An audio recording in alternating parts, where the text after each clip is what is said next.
এবার যে খবরে নজর রাখবো, ভারতের ভোটার হতে প্রতিবেশীও বাবা। হিঙ্গলগঞ্জে প্রতিবেশী বৃদ্ধকে বাবা বানিয়ে ভোটার তালিকায় নাম তোলার অভিযোগ। বাংলাদেশি যুবকের বিরুদ্ধে ঠিক কি কি অভিযোগ সামনে এসেছে কথা বলবো। আমাদের সঙ্গে রয়েছেন আমাদের প্রতিনিধি সমীরণ পাল। সমীরণ, পাপিয়া, তুমি জানো যে বসিরহাট মহকুমার বিস্তীর্ণ এলাকায় ভারত বাংলাদেশ সীমান্ত রয়েছে। এক্ষেত্রে ঘটনাস্থল হিঙ্গলগঞ্জ ব্লক, এবং হিঙ্গলগঞ্জ হচ্ছে ভারত বাংলাদেশ সীমান্তবর্তী নদী দিয়ে সীমানা নির্ধারণ করা এলাকা। এবং হিঙ্গলগঞ্জ ব্লকের সাহেবখালী গ্রাম পঞ্চায়েতের 199 নম্বর বুথের বাসিন্দা নূর আলী মোড়ল, তার চাঞ্চল্যকর অভিযোগ যে বাংলাদেশের যুবক আনোয়ার মোড়ল তাকে পিতা দেখিয়ে ভোটার তালিকায় নাম তুলেছে। তার দুটি মাত্র ছেলে, তার আর কোনো ছেলে নেই, এবং আনোয়ার মোড়ল তার কোনো ছেলে নয়। এইভাবে ভোটার তালিকায় নাম তুলে তিনি এসআইআর এর ফর্ম পর্যন্ত পূরণ করেছেন, এবং এই চাঞ্চল্যকর অভিযোগ করেছেন নূর আলী মোড়ল। এবং এই ঘটনাকে কেন্দ্র করে চাপানোতর শুরু হয়েছে স্থানীয় সাহেবখালী পঞ্চায়েতের প্রধান। তিনি জানিয়েছেন যে বিষয়টি নির্বাচন কমিশনের বিষয়, এবং সংশ্লিষ্ট বিএলও আছেন, তারা বিষয়টি দেখবেন। কিন্তু এবং যে অভিযুক্ত সেই আনোয়ার মোড়লকে আমরা প্রতিক্রিয়া পাইনি। তার স্ত্রী মমিনা বিবি তিনি দাবি করেছেন নূর আলী মোড়লের 3টি ছেলে, এই তৃতীয় ছেলে হচ্ছে আনোয়ার মোড়ল, এবং তিনি এদেশেরই বাসিন্দা। কিন্তু এলাকার বাসিন্দা থেকে শুরু করে নূর আলী মোড়ল প্রত্যেকেরই অভিযোগ যে এই আনোয়ার মোড়ল বাংলাদেশের বাসিন্দা, বাংলাদেশ থেকে অনুপ্রবেশ করে এদেশে বসবাস করছে হিঙ্গলগঞ্জের সাহেবখালী এলাকায়, এবং এই নূর আলী মোড়লকে পিতা দেখিয়ে ভোটার তালিকায় নাম তুলেছে, এবং তার নথি জাল করেই নাম তোলার প্রক্রিয়া হয়েছে বলে তিনি এই অভিযোগ করেছেন। পাপিয়া, ধন্যবাদ তোমায়। নূর আলী মণ্ডল তিনি কি অভিযোগ করছেন দেখুন এবার।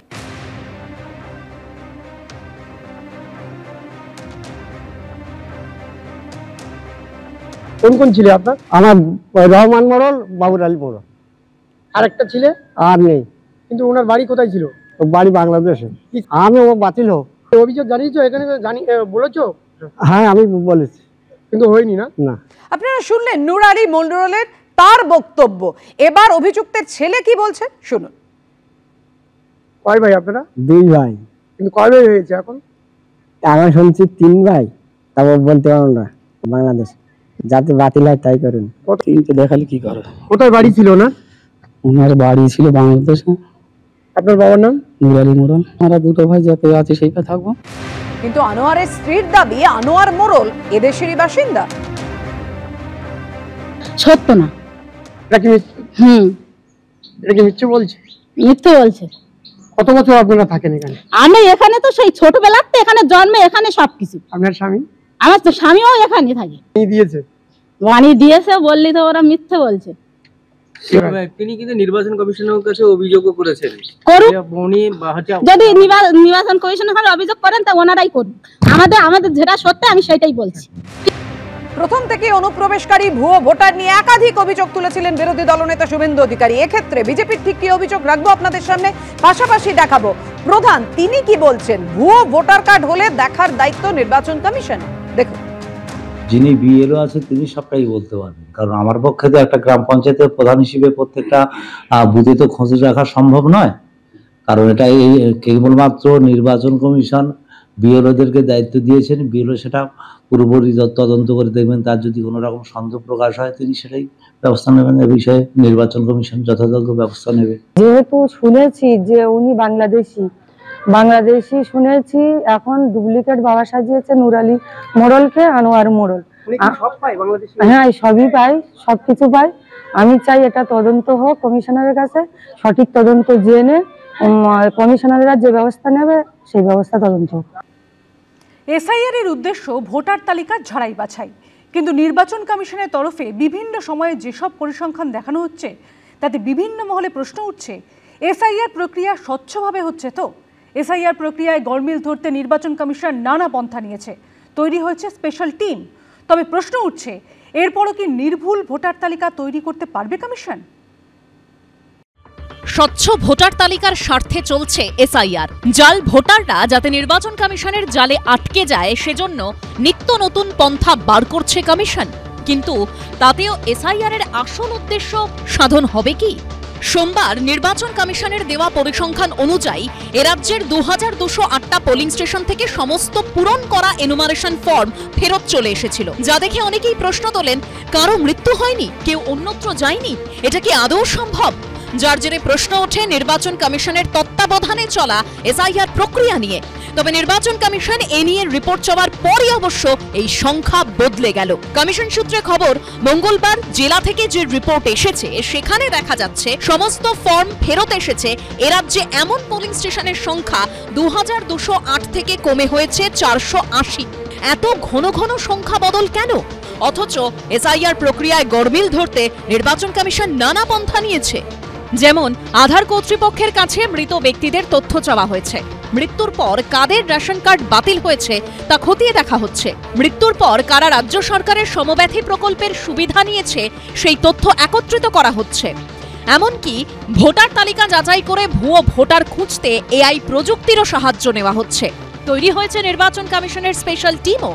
পশ্চিমবঙ্গে এসআইআর এর স্পেশাল রোল অবজারভার হিসেবে অবসরপ্রাপ্ত আইএএস অফিসার সুব্রত গুপ্তকে নিয়োগ করেছে নির্বাচন কমিশন।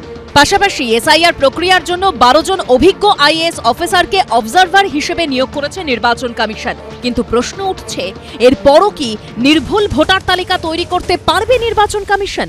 মৃতদের তালিকা কেন ছাপানো হলো, ফর্ম সেটা কেন বিএলওকে দিয়ে বিলি করানো হলো? আবার তৃণমূল বিজেপি সেটা চাপ দিয়ে সবটাকে ফর্ম জমাও দিতে হবে 100%, আর এই বলছে সিও বলছে যে 100% জমা দিতে হবে। তার স্ক্রুটিনি কোথায় হলো?